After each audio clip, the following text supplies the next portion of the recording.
Hi, how are you? Good afternoon. Thank you all for being here. The RSC Article 1 Task Force is leading efforts to restore Congress's constitutional authority as the legislative branch responsible for passing laws in this country. One of Congress's authorities is the constitutional responsibility for overseeing the governance of the District of Columbia. For years now, the D.C. City Council has not only prioritized left-wing policies and programs, but intentionally sought to hide their activities from Congress.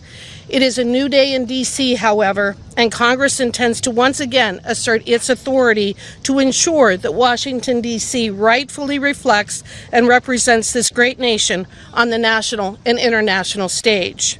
President Trump's unyielding leadership and strength, coupled with proper congressional oversight, ensures that Washington, D.C. will reclaim its rightful place as the shining symbol of American strength and dignity. Article 1, Section 8, Clause 17 of the Constitution states that the seat of government doctrine grants Congress plenary legislative authority over the District of Columbia as the federal capital. The Founding Fathers wanted the nation's capital to be free from disproportionate influence of any single state and the influence of states generally. In 1973, Congress granted D.C. limited home rule authority through the District of Columbia Self-Government Reorganization Act, also called the Home Rule Act.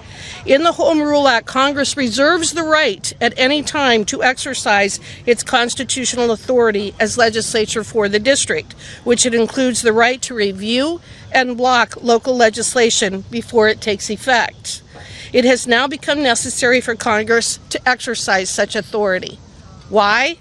Because the D.C. City Council is seeking to exercise its authority not for the best interests of its citizens or the broader community, but for political purposes. Today, the political City Council is using special legislation not for emergencies, but in response to the Trump administration's effort to bring law and order to D.C. and to circumvent Congress's authority. For example, in March, the City Council enacted a temporary law codifying Chevron deference in D.C. in the city courts in an effort to avoid the effects of the United States Supreme Court's decision in Loper-Bright. I filed H.R. 3766 to repeal the special law and prohibit such future laws. Another example, 1 month after President Trump signed his EO making the District of Columbia safe and beautiful, the City Council implemented a temporary law to amend the open meeting requirements to allow it to meet in secret. The City Councilmen during the hearing indicated that they wanted to meet in secret in response to congressional and presidential oversight of their failed city policies. In response, Senator Lee and I introduced two bills, one to exercise congressional disapproval and block this law, and also one to create an expedited period of congressional review over special legislation. Section 740, the Emergency Control of Police in the D.C. Home Rule Act, grants the President of the United States the ability to mobilize the Metropolitan Police Force when it's determined that special conditions of an emergency nature exist for federal purposes for a period not to exceed 30 days unless further extended by Congress. President Trump has lawfully exercised this law. On August 11th, President Trump issued a memorandum directing the Secretary of Defense to mobilize the D.C. National Guard. While governors control their state guards, the D.C. mayor does not control the D.C. Guard, which is under the control of the president. D.C. has seen major improvements in the incidence of crime in the last 3 weeks with the help of federal intervention. Homicide rates are down by 38%. Robbery is down by 62%. The total violent crime is down 45%, and carjackings are down 78%. Other governors and mayors should look at these improvements and welcome support from the government to keep their citizens safe. It is up to the governor of each state to decide if deployment of their National Guard is needed to help decrease violence and prioritize safety. It is important to note that ICE and other federal law enforcement has jurisdiction over illegal alien crimes everywhere in this country, and those governors and mayors do not have the legal right to declare their jurisdictions to be sanctuaries from federal law. I'm Harriet Hageman. I represent the great state of Wyoming. I am the chairman of the Article 1 Task Force, and I now turn it over to Chairman Pfluger of the RSC. Thank you, Harriet. Good job. Well, I want to start by thanking Congresswoman Harriet Hageman, who is the chairwoman of the Article 1 Task Force. And she's doing a great job. And we're surrounded as well by my colleagues who come from a variety of states, but come here to do the right thing. And unfortunately, we're having to turn our attention in Congress on doing what the District of Columbia, its mayor, and their leadership should have done long ago, and that's to keep this city safe. It's always been safe. For too long, we have watched liberal activists like those right there parading as politicians to turn our nation's capital into a crime-infested embarrassment. D.C. became one of America's most dangerous cities because of failed soft-on-crime policies that devastated innocent families while coddling the very criminals terrorizing our states. And it made our capital unsafe for residents, for visitors, for members of Congress, and unfortunately even for our interns and our staff. President Trump has rightfully exercised his authority to restore law and order here over the last few weeks. And what a tremendous job our federal law enforcement officers have done for this city. This is what happens when you have leadership that actually cares about public safety. This is what happens when you have a president and a Congress who are focused on restoring law and order to this great country. Thank the good Lord that we have President Trump back in 1600 Pennsylvania Avenue. Now, Congress must take the next step and use our Article 1 powers. We cannot and will not allow D.C. to fall into a hellscape again. When the local government fails, it's our constitutional duty to act. Congress has a clear constitutional authority over D.C., and we will use it without hesitation to continue making D.C. safe and great again. Criminals should never feel more at home here in this city than the law-abiding residents and visitors and leaders from all over the country, and in fact all over the world, who come to visit this city. The days of letting the left's failed policies destroy great American cities is over. And again, I want to thank my colleagues for their hard work, especially that of Harriet Hageman on the Article 1 Task Force. I now turn it over to my good friend from South Carolina, Mr. William Timmons. Thank you. Good afternoon. I got back here on Sunday, and I got to tell you, the difference is truly incredible. I've been working for the last 6.5 years to try to keep this city what I know it can be, to work with the mayor, the city council, the chief of police, to help people that need help. Thousands of homeless people in our nation's capital. It has just ripped me apart. It is so sad to see people suffering. We need to help these people. And it's even more sad to see the people victimized by violent crime, whether they're killed, carjacked. I've seen members of Congress that have been mugged. We've had staff that have been killed. Enough is enough. Enough is enough. President Trump has saved our nation's capital. I've said for the last 6.5 years that a nation's capital in decline represents a nation in decline. We are not in decline. There's a new day in this country, and there's a new day for American leadership in the world, and our capital needs to show that. So thousands of homeless people that put up tents all over this city are now getting help that they need. They're getting food, they're getting showers, they're getting mental health counseling, they're getting drug counseling. And guess what? The criminals know for the first time in decades that if they commit a crime, there will be consequences. Walking around yesterday all over the city and seeing our soldiers from all over the country here keeping us safe. And guess what? They haven't had to do much in terms of law enforcement. They haven't had to protect anybody because deterrent threats matter.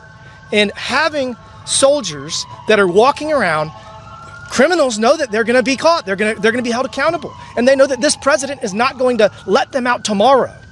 That's what we need. That's what we have needed for so long. And I couldn't be more excited for the Washington D.C. that I see today. And Congress has a huge role to play in this. We must pass laws to further appropriate funds, to beautify the city, to make every American proud of this city, to make sure that every American can come here and not be worried about being mugged. For the last 6.5 years, I have told people that this is not a safe place and you should not walk around at night. That makes me so unhappy when I have to do that. Not anymore. Not anymore. I am so excited that President Trump has taken these steps, and Congress must now act. We're going to pass a number of additional laws to make sure that we never find ourselves in this situation again, and we're going to give not only the funding they have asked for, we're going to give them much more than the funding they asked for to make this city exactly what it should be. It should represent the greatest country in the history of human civilization, and people should be safe and very excited to come here. That's what we're going to do. I thank Harriet Hageman for her leadership and August Pfluger for his. It's a new day in this city. It's a new day in our country. It's a new day for leadership in the world.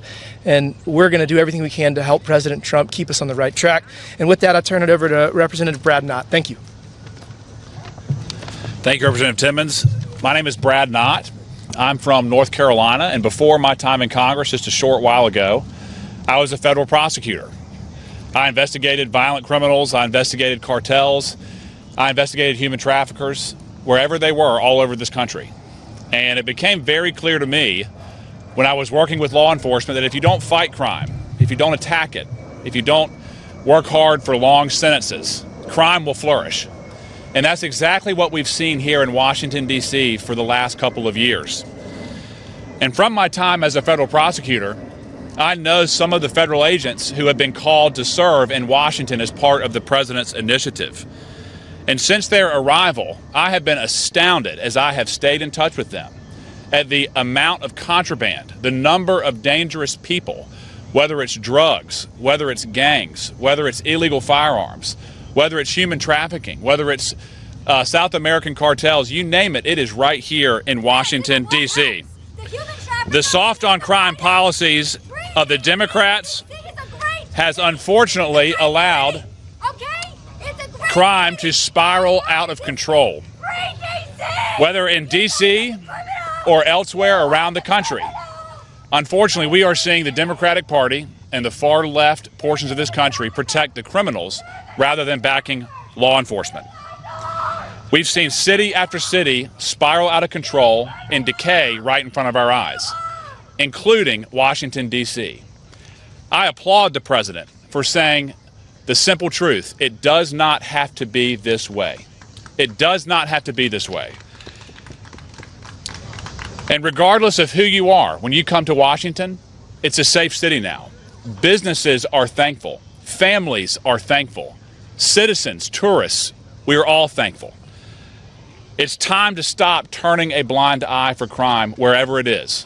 Wherever it is, we must investigate, we must prosecute, and we must protect the law-abiding citizens of this country. Thank you, and with that, I turn it over to Representative Laurel Lee. Good afternoon. I'm Laurel Lee from Florida's 15th Congressional District, and I want to thank my colleagues on the Republican Study Committee for their leadership on this issue, particularly Representative Hageman and Representative Pfluger. So Washington, D.C., our capital city, is the seat of our democracy and a symbol of freedom around the world. But for too long, it has also been a city that is plagued by violent crime, failed policies, and leadership that refuses to take responsibility for public safety. That is why I am proud to support President Trump and my colleagues who are here today in our efforts to return order and law to Washington, D.C. Together, we will advance common sense proposals to restore order, to put victims first, to hold violent criminals accountable, and to stop the revolving door of repeat offenders who cycle back onto the streets. In just the past 2 weeks since President Trump stepped in, we have already seen the dramatic difference that decisive action takes. Carjackings are down, violent crime is trending down, federal coordination has strengthened detention and prosecution. And for the first time in a long while, the people of D.C. are beginning to feel safer in their own neighborhoods. That progress proves a simple truth.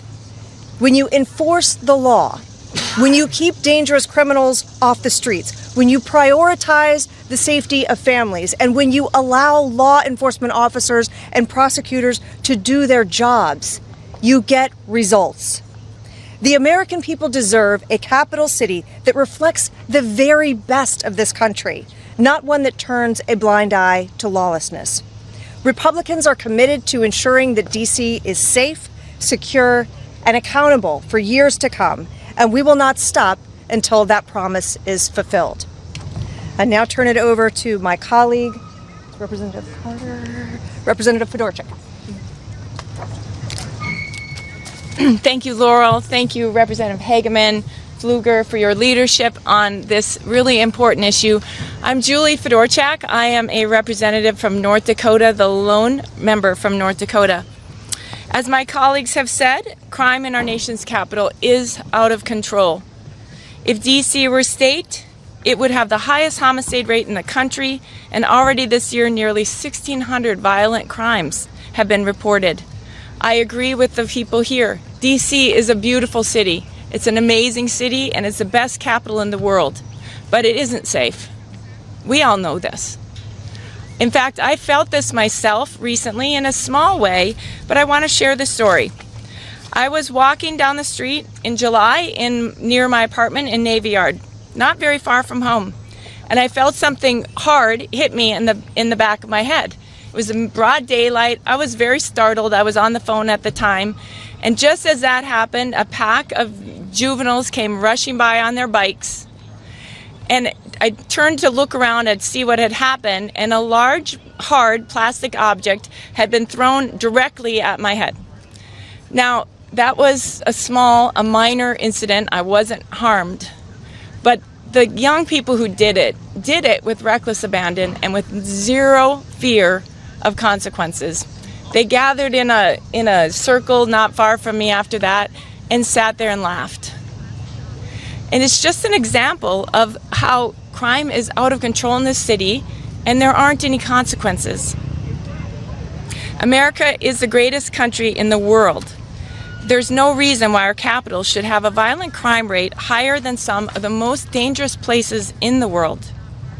Just as President Trump restored order at our southern border by enforcing the laws on the books, he is stepping in now to help make D.C. safe again. Many of our colleagues on the other side of the aisle have falsely claimed that D.C. crime stats are at a 30-year low. But let's remember that crime is not just about statistics. It's about people. It's about the mother who sent her child here to intern in one of our offices this summer, never to see him again. It's about all the families who suffer from crime in this very city. It's about the Metropolitan Police Union, who agrees that they're stretched too thin and don't have the resources to take care of crime in this city and to provide a safe environment.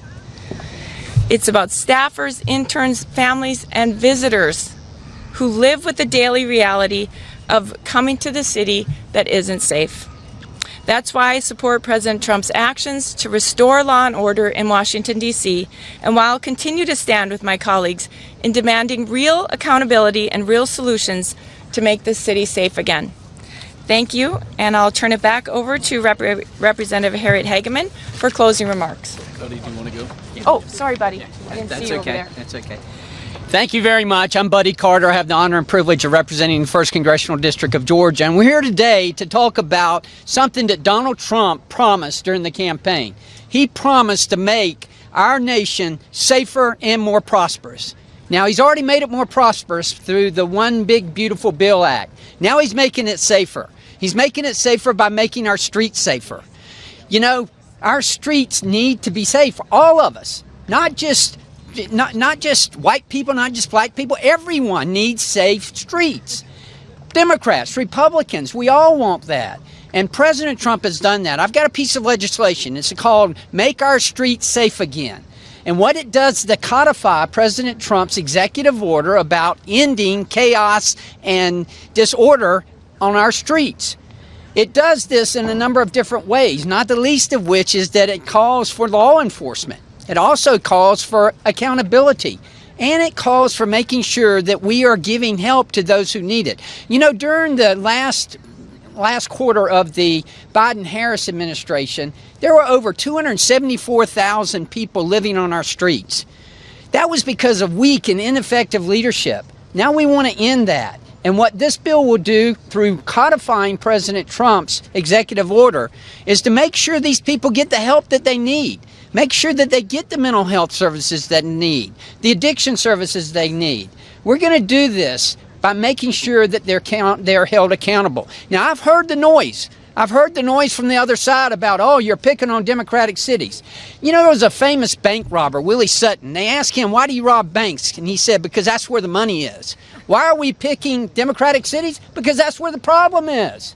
That's where the problem is. That's why we're picking them. Chicago, the highest homicide rate in the country. Look at Washington, D.C., number 4 in the country. We've got to end this, and we've got to do it for our citizens, American citizens. You all have the right, you're taxpayers. All of us have the right to be able to enjoy our streets, to be able to walk down the street without fear. Look what has happened here in Washington, D.C. Earlier this summer, we had 2 interns who were shot and killed at the Israeli embassy. We had an intern here at the Capitol who was shot and killed. We had a member of the administration who was mugged and brutally beaten.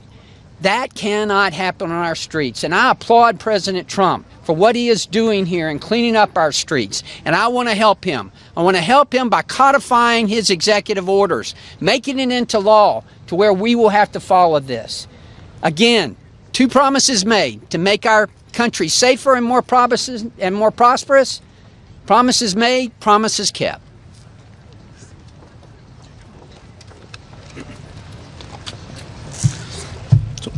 My name is Ron Estes. I'm the congressman from Kansas 4th Congressional District. We've talked here today about we want to have a safe capital for our country. And right now, that's not what we have. The murder rate in Washington, D.C., about 27.5 incidences per 100,000 residents, is larger than so many other world capitals around the world. You can list off other countries, Bogota, Lima, Islamabad, Madrid, other places around, even the United States. The murder rate and the violent crime rate in Washington, D.C. is so bad. And that's why President Trump stepped up, because as members of Congress, we have the responsibility to address and protect and oversee what goes on in the District of Columbia. We didn't want a nation's capital to be in a state where that state would be a special state and get special designation because of that. So we wanted to make sure that it was federal responsibility to make sure that things were addressed there.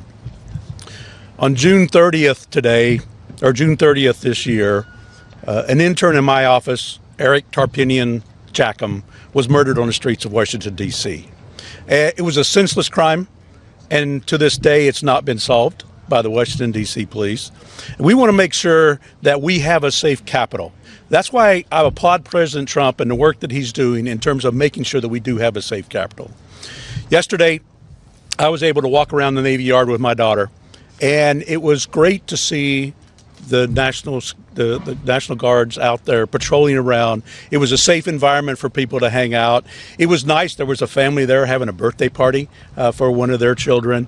And we want to make sure that we have a capital that Americans are proud of. It should be a clean capital. It should be a safe capital. We want to be able to have American citizens come here and enjoy their capital. We want to have foreign dignitaries come here and be impressed and enjoy the fact that they've come to America and that we have a nation's capital that we're proud of and we want to support. So I applaud the effort that we're working to make sure that we have safer cities, that we have a safer capital, and that we reduce the crime rate that's been so rampant here in Washington, D.C. Thank you.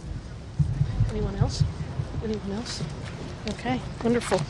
Thank you. I appreciate all the comments made by my colleagues. I think that you can see that we come at this maybe from a little bit different perspective. At the same time, we all recognize that the beauty and safety of our nation's capital is important to all of us. So with that, we'd open it up to questions. Please identify. We're going to take 3 questions and we'll start with Town Hall.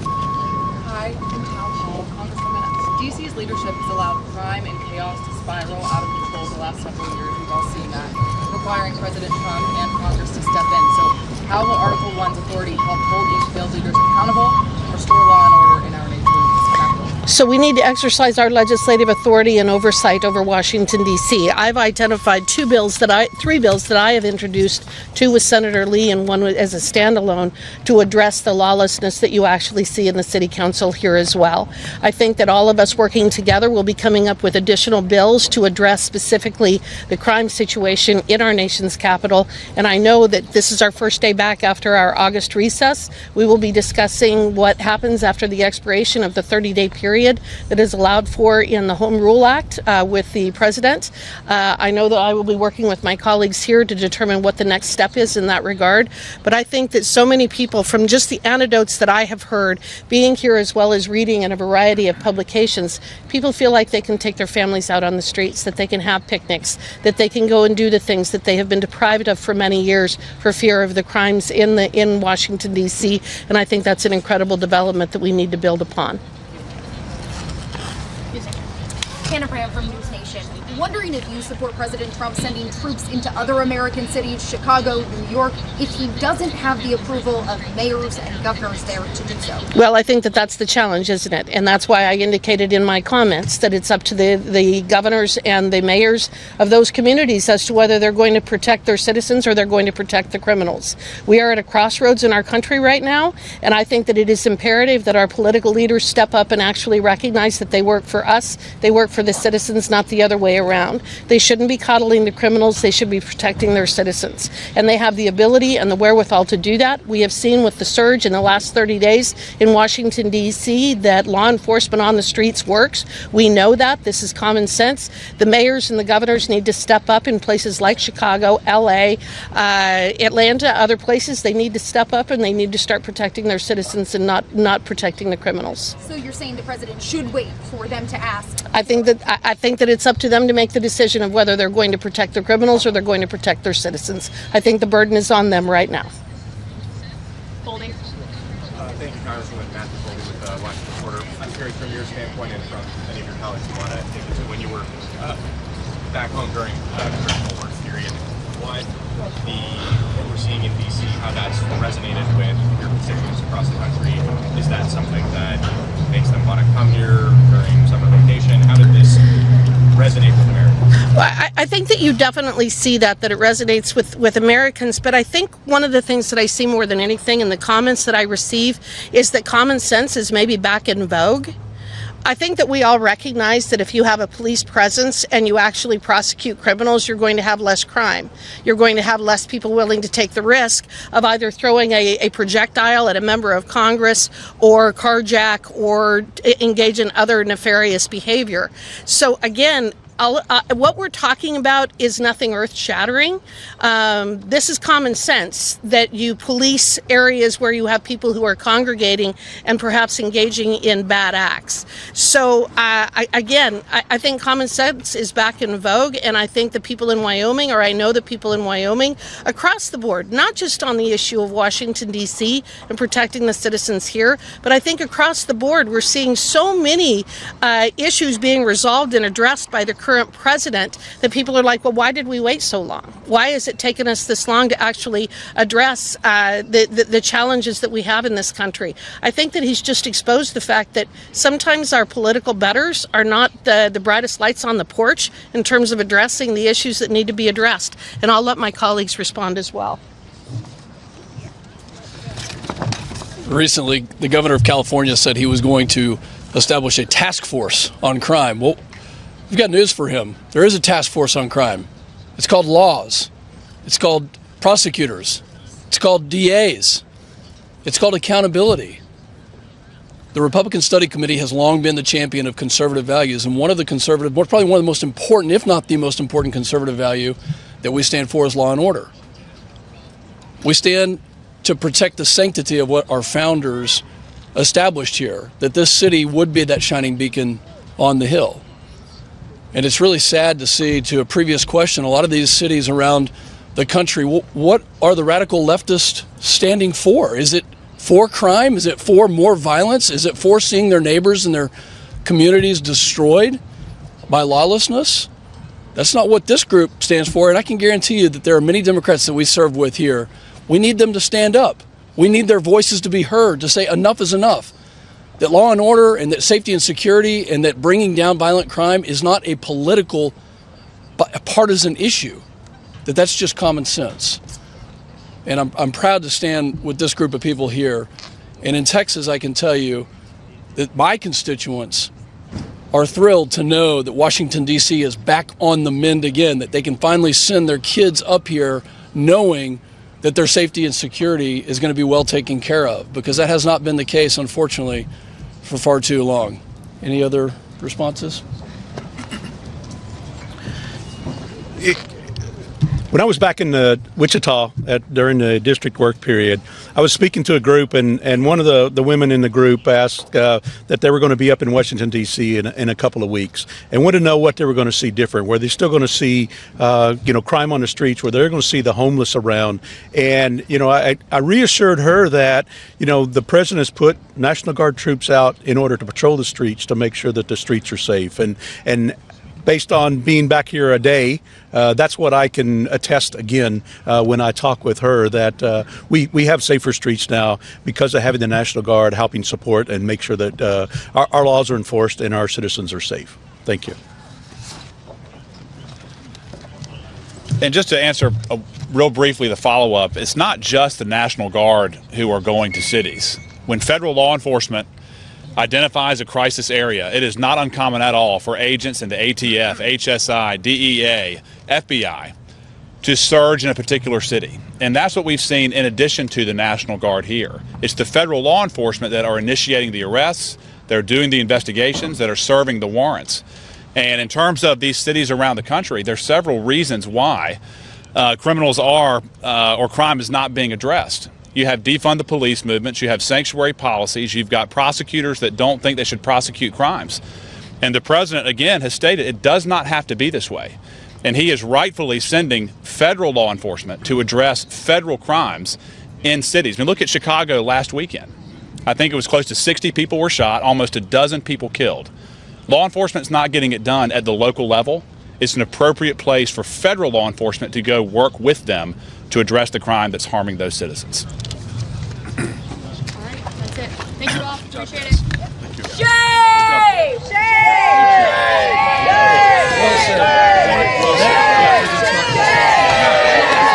Members of the Republican Study Committee recently held a press briefing to promote President Trump's actions aimed at restoring law and order in Washington, D.C. The group emphasized the need for Congress to reassert its constitutional authority over the District of Columbia, a responsibility granted by Article 1, Section 8 of the U.S. Constitution. This oversight, they argued, was essential given the district's political leadership's failure to address rising crime and the city council's attempts to bypass congressional authority. For years, the city's leadership had been criticized for prioritizing left-wing policies, with some council members even taking steps to avoid congressional oversight.